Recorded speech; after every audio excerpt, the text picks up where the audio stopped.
এই আওয়ামী লীগকে আপনি যদি রাজনৈতিক দল হিসেবে ডক্টর ইউনূস দেখেন, আমরা বাংলাদেশি যারা রয়েছি, আমরা বাংলাদেশ পন্থী যারা রয়েছি, আওয়ামী লীগকে রাজনৈতিক দল হিসেবে দেখি না।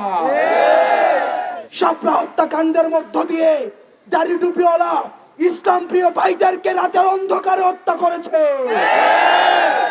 আর কোনো টালবাহানা চলবে না। আপনি যে আওয়ামী লীগকে রাজনৈতিক দল বলছেন, আওয়ামী লীগ কখনোই কোনো রাজনৈতিক দল নয়। 8ই আগস্ট এই অন্তর্বর্তীকালীন সরকার গঠিত হয়েছে। এই অন্তর্বর্তীকালীন সরকার শহীদ এবং আহতদের রক্তের উপরে দাঁড়িয়ে এই অন্তর্বর্তীকালীন সরকার গঠিত হয়েছে। অত্যন্ত পরিতাপের বিষয়, এই অন্তর্বর্তীকালীন সরকার থেকে আমরা যে বিষয়টি প্রত্যাশা করেছিলাম সেটি হচ্ছে গণহত্যাকারী আওয়ামী লীগকে সন্ত্রাসী সংগঠন হিসেবে নিষিদ্ধ করার। তাদের দিক থেকে আমরা কোনো তৎপরতা এখনো পর্যন্ত দেখছি না।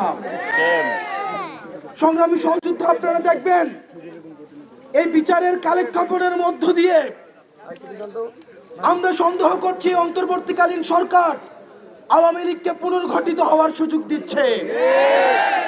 আপনারা দেখছেন অতীতের ন্যায় সন্ত্রাসী কায়দায় আওয়ামী লীগ বিভিন্ন জায়গায় চোরাগুপ্তা হামলা চালাচ্ছে।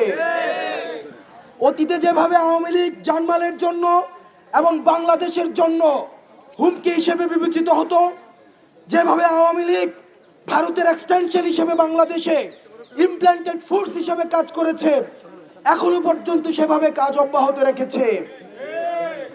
আমরা সন্দেহের চোখে দেখেছি। অন্তর্বর্তীকালীন সরকারের কাছে আমাদের প্রত্যাশা ছিল এই অন্তর্বর্তীকালীন সরকারের প্রথম এবং প্রধান সংস্কার হবে আওয়ামী লীগকে, এই গণহত্যাকারী আওয়ামী লীগকে ফ্যাসিস্ট সন্ত্রাসী সংগঠন হিসেবে নিষিদ্ধ করবে। যেহেতু অন্তর্বর্তীকালীন সরকার দৃশ্যমান কোনো পদক্ষেপ নেয়নি এবং আমরা দেখেছি, আমরা বিভিন্ন সময় দেখি, আমরা তথ্য পেয়েছি এখানে বিভিন্ন তাদেরও অনিচ্ছা রয়েছে। আমরা উপদেষ্টাদেরকে বলতে চাই, আপনারা ছাত্র নাগরিকের আপনারা রক্তের উপরে দাঁড়িয়ে উপদেষ্টা হয়েছেন।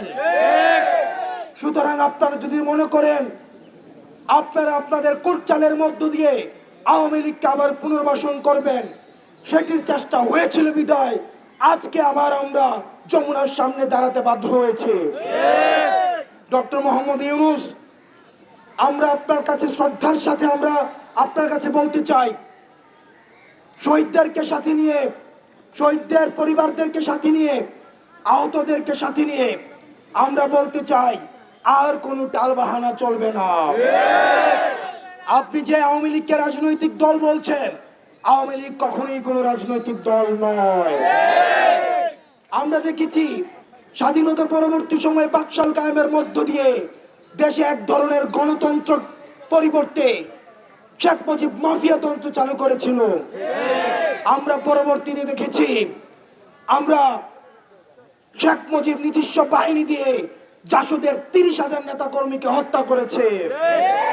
আমরা পরবর্তীতে দেখেছি কিভাবে নৃশংসভাবে আওয়ামী লীগের লুটতরাজের কারণে আমাদের ৭৪-এর বন্যায় 15 লক্ষ মানুষ মৃত্যুবরণ করেছে।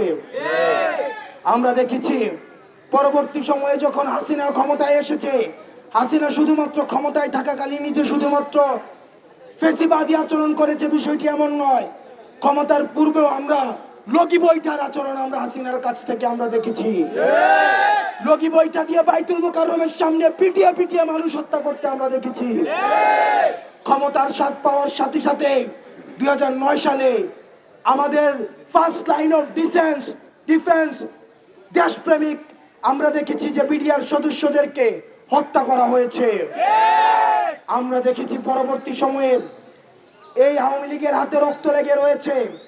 আওয়ামী লীগ 2013 সালে শাপলা হত্যাকাণ্ডের মধ্য দিয়ে দাড়ি টুপিওয়ালা ইসলাম প্রিয় ভাইদেরকে রাতের অন্ধকারে হত্যা করেছে। এই আওয়ামী লীগের হাতে ইতিহাসের স্তরে স্তরে রক্ত লেগে রয়েছে। আমরা পরবর্তীতে দেখেছি কিভাবে আমাদের মোদি বিরোধী আন্দোলনে কিভাবে আওয়ামী লীগ হচ্ছে আমাদের মোদি বিরোধী আন্দোলনে ব্রাহ্মণবাড়িয়া এবং ঢাকা সহ বিভিন্ন জায়গায় আমাদের 25 ঊর্ধ্ব দেশপ্রেমিক জনতাকে হত্যা করেছে।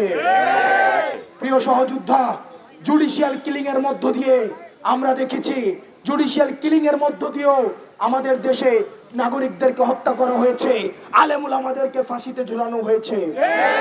আপনারা দেখেছেন দেলাওয়ার হোসেন সাঈদীর রায় যখন দেওয়া হয়, সেদিনও ঝালকাঠিতে কিভাবে আমাদের যৌথ বাহিনী নৃশংসভাবে মানুষকে হত্যা করেছে। ইতিহাসের স্তরে স্তরে এই রাজনৈতিক দলটি শুধু মানুষকে হত্যা করেছে। পরবর্তীতে আপনারা দেখেছেন 2024 সালে ছাত্র নাগরিকের উপরে ক্ষমতা টিকিয়ে রাখার জন্য কিভাবে হত্যা করেছে, মায়ের বুক খালি করেছে।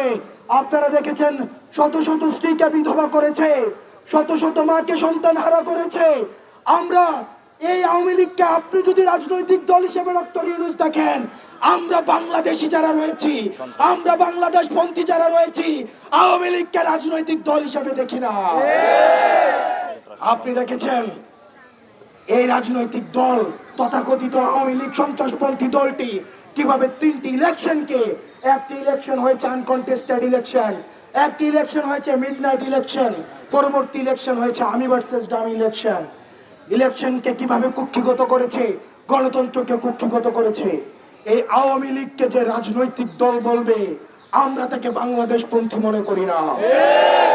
ডক্টর মোহাম্মদ ইউনূস, আমরা স্পষ্ট ভাষায় বলতে চাই, এই গাছের শিকড় রেখে আপনি ডালপালা কাটে আমাদেরকে মূলা ঝুলাবেন, স্বেচ্ছাসেবক লীগ, ছাত্রলীগ এবং যুবলীগকে নিষিদ্ধ করবেন, আর আমরা এখান থেকে চলে যাব।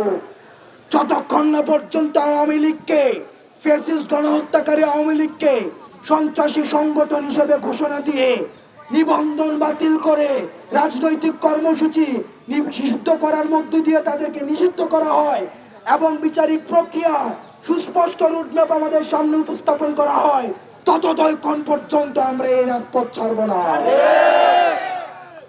আমরা স্পষ্ট ভাষায় বলতে চাই, অন্তর্বর্তীকালীন সরকারকে আমরাই বসিয়েছি, আমরা আপনার সহযোগিতা চাই। আপনি ফ্যাসিস্টকে পুনর্বাসনের যারা করার চেষ্টা করছে, তাদের মধ্যে আমরা আপনাকে দেখতে চাই না।